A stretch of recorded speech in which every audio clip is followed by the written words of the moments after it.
बिहार में बढ़ते अपराध और स्वास्थ्य व्यवस्था को लेकर आरजेडी नेता तेजस्वी यादव ने नीतीश सरकार पर हमला बोला। सबसे पहले जातीय जनगणना को लेकर नेता प्रतिपक्ष ने कहा कि इसे लेकर कई बातें हुई। बिहार में दोनों सदन में जातिगत जनगणना को लेकर सहमति भी बनी थी, लेकिन अब केंद्र सरकार इस प्रस्ताव पर सहमति नहीं दी है।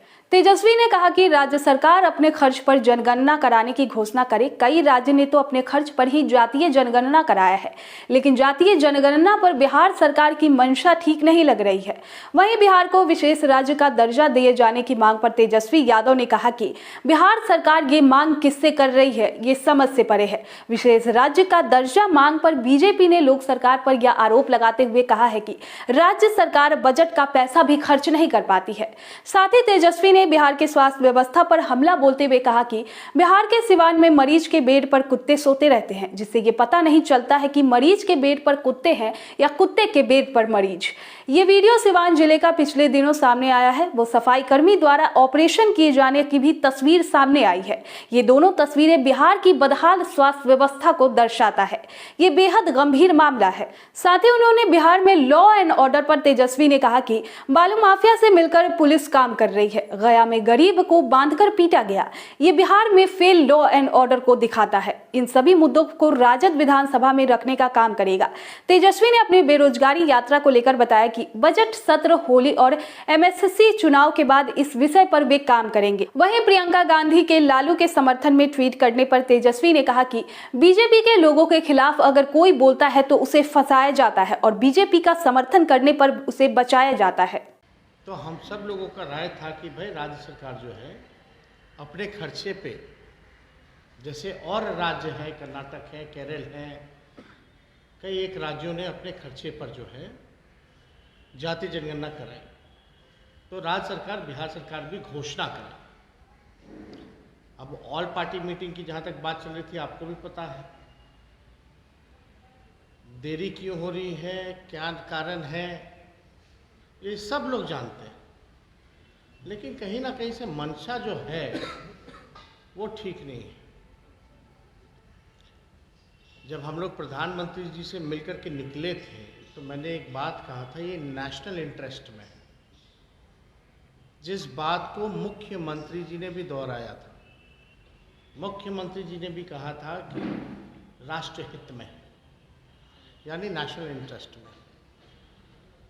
तो देरी किस बात की भाई? इसमें कब होगा?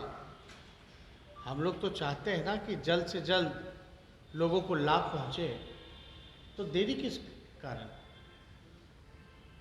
और क्या फायदा रह जाएगा जब सम्मान रह जाएगा हमारा बिहार विधानसभा का या परिषद का कि 2 बार हम प्रस्ताव पारित कर दिए, क्या वैल्यू रहेगी? ये तो लोगों के हित में है। सही साइंटिफिक डाटा अगर आपके पास आएगा तभी आप योजना बनाइएगा।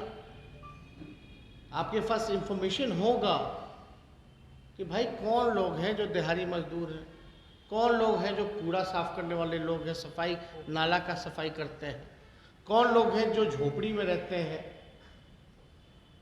तो ये जब तक नहीं पता चलेगा आप इनके लिए योजना तो बना ही नहीं सकते। बड़े आम आपने देखा होगा, हमने ट्वीट भी किया था, गोली चला दी जाती है।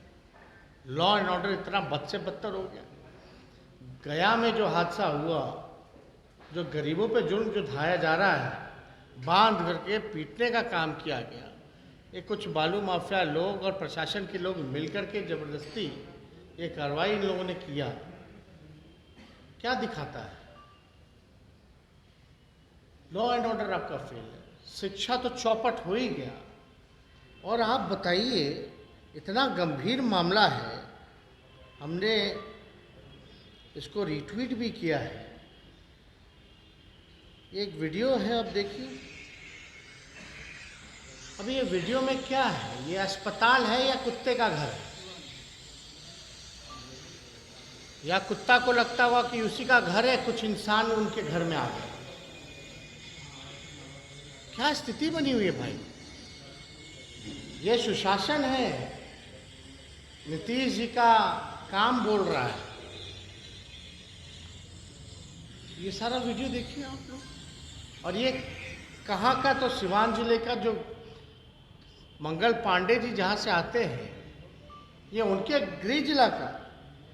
और यही नहीं, एक तो हो सफाई कर्मी जो है वो ऑपरेशन कर रहे हैं मरीजों का। अब आप बताइए, ऐसी स्थिति में ये सुशासन है कि कुशासन है या क्या है?